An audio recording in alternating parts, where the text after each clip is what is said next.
that the moon Kaiser commissioned the construction of a great lunar cannon aimed directly at London. Soon, every man, woman, and child strong enough to hold a rifle was conscripted and sent off to fight for creating country. I was fighting in the 42nd Starborn Division, while Tim was still busy being mortal, like an idiot. I can still hear the recruiter's ad now. Get it? Okay, sorry, I thought you had already played it. There's going to be a bunch of silence now because I thought the audio had already started.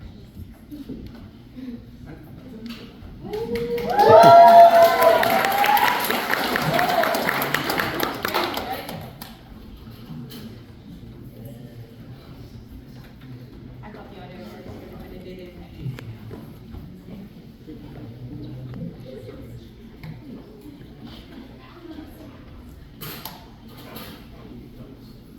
There's a bunch of silence because I'm supposed to do the monologue during.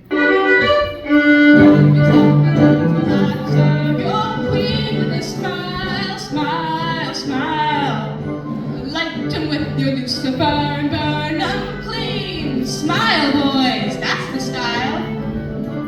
Come on a grand adventure against a foe most vile. So grab yourself a laser lad and serve your queen with a smile, smile, smile. Come on, boys, the moon's not so far away. We'll be home by Christmas. Let's give the Kaiser a damn good ration.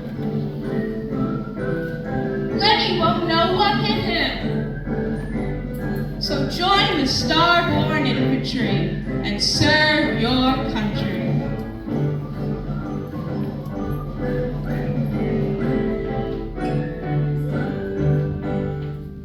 Of course, when Tim arrived alongside his best friend Bertie, it was a very different story indeed.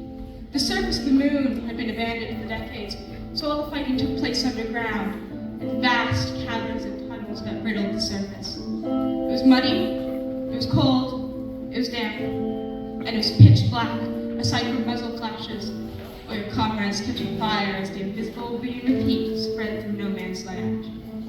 And aside from that, you always had to keep one ear open for the alarms. If it was a gas attack, you could usually get to a respirator in time, or even trust the pumps to take care of it. But if it was a microwave attack, you had to get to one of your foxholes and cover yourself in lead. You'd be cooked from the inside out. I was having a great time. Tim and Bertie found other ways to deal with it.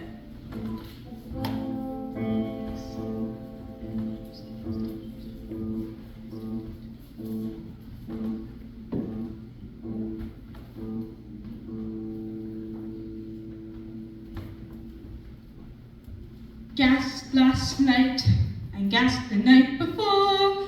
Gonna be gassed tonight if we're never gassed no more. When you're gassed, you're sick as you can be, 'cause Novichok and mustard gas are much too much for me. They're choking us, they're choking us. One respirator and they've broken us. Thank your lucky stars that the pumps still work, 'cause coughing up your lungs can be a chore. Cooked last night and cooked the night before. Gonna be cooked tonight if we're never cooked no more. When you're cooked, you're hot as you can be, 'cause the Kaiser wants to microwave the British infantry. They're boiling us, they're boiling us. One lead sheet between the four of us. Thank your lucky stars that you taste so good, 'cause you wouldn't want your corpse to go to waste. But I was not the only one involved in the fighting. The toy soldier had enlisted beside me, claiming it would be jolly good fun. And indeed, for the first few years, fought valiantly by my side. But it was then we discovered something interesting. The toy soldier would obey any order given to it, but it didn't necessarily matter what uniform the person giving the order wore. It disappeared after the first few months, only to be captured by our side, wearing the uniform of a corporal. Then, later, the general giving us our orders had a rather familiar mustache. I even hear it made field general for the other side once. Still, it seemed happy enough after its fashion.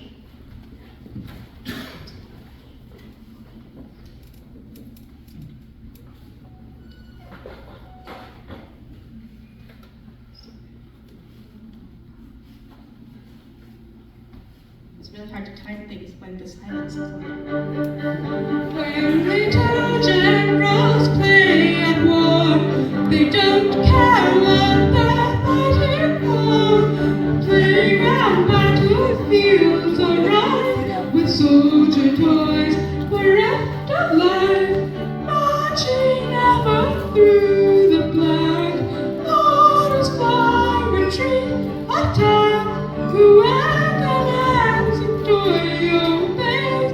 Out in the stars and far away, as children grow, the toys they build, from wood to steel with hate or fear.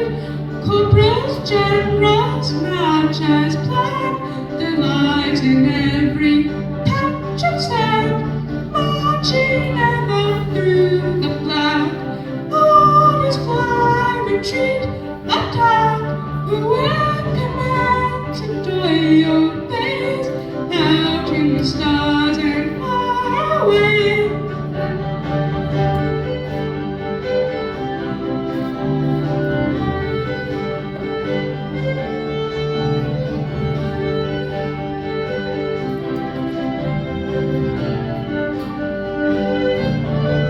Whoever's uniform you wear, no loyalties to hold no share, no burning hate, no bitter fear, no heart to break, so shed no tear, marching ever through the black. Orders fly, retreat, attack, whoever commands, enjoy your face. Out in the stars and far away.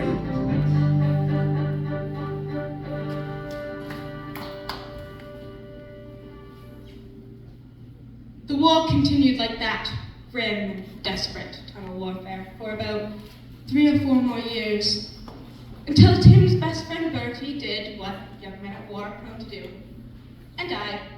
The details are muddy, pointless, and quite frankly, hilarious. But what's interesting is the effect it had on Tim. Murder, looting, and fury had been sent down will conquer Lenny's tunnels with rounds beings men. They tried to break the front result, but haven't made a dent, and the blood will run like wine. Take the prisoner, give him a quarter, show them all the color of their entrails on the floor. The Kaiser man account him to the slaughter, and the blood will run like wine. We'll suck their idols up the dragon sockets of their skulls, their existence is a majesty that needs to be upheld. Upon the ranks of soldier flesh, our bayonets will dull, and the blood will run like wine. Take the prisoner, give him a quarter, show them all the color of their entrails on the floor. The Kaiser man account him to the slaughter, and the blood will run like wine. All together now! Take the prisoner, give him a quarter, show them all the color of their entrails on the floor. The Kaiser man account him to the slaughter, and the blood will run like wine. So Gunpowder.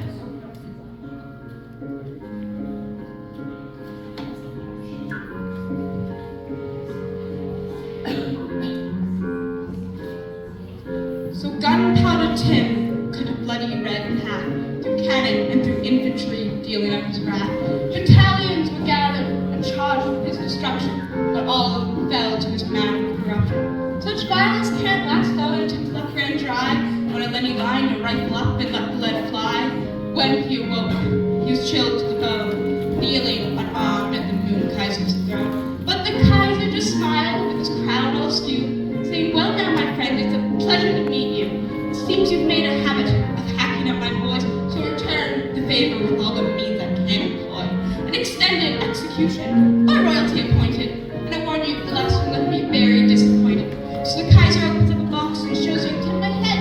For a second, when I looked at it, I guess I wasn't dead. Seeing there was hope, Tim looked around the room. The toy soldier, in uniform with a royal guardsman's plume. Accidentally, it had joined the Kaiser's personal guard. Behind the throne, the great gun stood a bright London town. Tim had his plan and he prepared to bring the despot down. With the lunar cannon loaded and the fuse prepared to light, Tim looked the soldier in the eye and gave the order, fight! Chaos came to the Kaiser men, the violence quick and mad, as the wooden man obeyed the mission briefing that it had.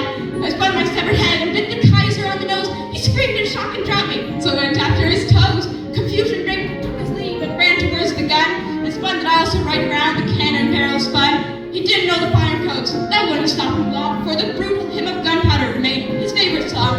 So with a barrel from the armory, Tim set the fuse alight, and fled into the life pod where the Kaiser spent the night. The pod was shielded hard against the force of 20 suns,